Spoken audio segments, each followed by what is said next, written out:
ఇప్పుడు కాంగ్రెస్ క్యాండిడేట్గా ఉన్న ఫిరోజ్ ఖాన్ ఇప్పుడు మా కాంగ్రెస్ పార్టీ ఎంఐఎంకి సపోర్ట్ చేయమంది కాబట్టి మేము సపోర్ట్ చేస్తున్నాం అని చెప్పని ఒక వీడియో ఇప్పుడే చూశాను. సో బేసికల్గా మాధవలత గారు కూడా దాని మీద కామెంట్ చేశారు. సో బేసికల్గా ఈ కుక్కతో ఒక వంకర వీళ్ళని ఎవరిని నమ్మడానికి వీల్లేదు. ఓకే, సో వీళ్ళు కాంగ్రెస్, ముస్లిం పార్టీ, సెక్యులర్ పార్టీలు ఇవన్నీ ఒకే జాతికి సంబంధించినవి. కమ్యూనిస్టులు వీళ్ళంతా ఈ దేశాన్ని ఎంతసేపు విదేశీ శక్తులకి అమ్మి పాడేయాలి. వాళ్ళు ఎంత కొంత వాళ్ళకి స్విస్ బ్యాంక్లో వీళ్ళ అకౌంట్లలో డబ్బులు వేస్తారు. వాళ్ళు అమ్మినందుకు వాళ్ళకి కావాల్సిన ఫేవరబుల్గా పాలసీస్ తీసుకురావాలి. ఈ దేశం ఏమైపోయినా వాళ్ళకి సంబంధం లేదు, ఎందుకంటే వాళ్ళకి డబ్బులు అక్కడ ఉన్నాయి, రేపు ఫ్లైట్ ఎక్కి వెళ్ళిపోవచ్చు.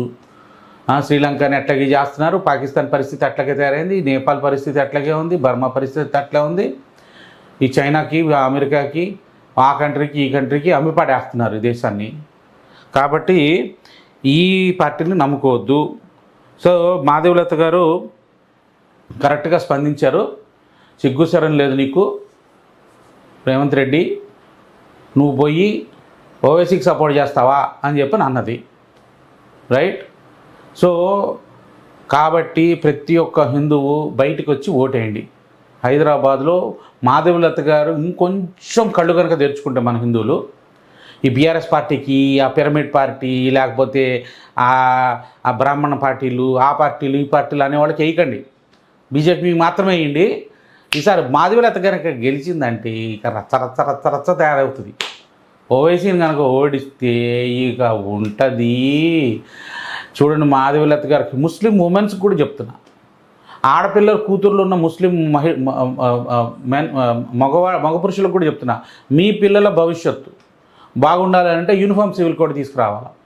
అప్పుడు మీ పిల్లలకి రక్షణ జరుగుతుంది. మీకు ఆడపిల్లలు ఉన్న తల్లిదండ్రులకు కూడా చెప్తున్నా, ఈ ముస్లిం పార్టీలు మిమ్మల్ని, ఈ అష్రఫియా ముస్లిమ్స్ వాళ్ళు మిమ్మల్ని అవలగాళ్ళని చేసి మీ ఓట్లు తీసుకొని మీలో భయం క్రియేట్ చేసి చేస్తున్నారు. మిమ్మల్ని స్లేవ్స్ కింద వాడుకుంటున్నారు.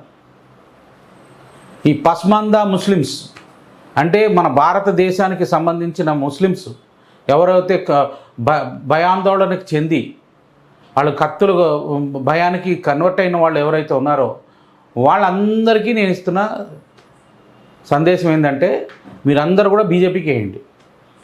మీకు సంరక్షణ ఇస్తుంది బీజేపీ. హిందువులు మీకు సంరక్షణ ఇస్తారు. ముస్లిం మహిళలు, పస్మందా ముస్లిమ్స్, మీరందరూ తిరగబడాలి. ఈ అష్రఫియాలు అంటే ఎవరు? ఈ రూలింగ్ ఎలీట్ ముస్లిమ్స్లో వాళ్ళు మిమ్మల్ని వాడుకుంటున్నారు, మిమ్మల్ని పావర్టీలోనే ఉంచుతున్నారు.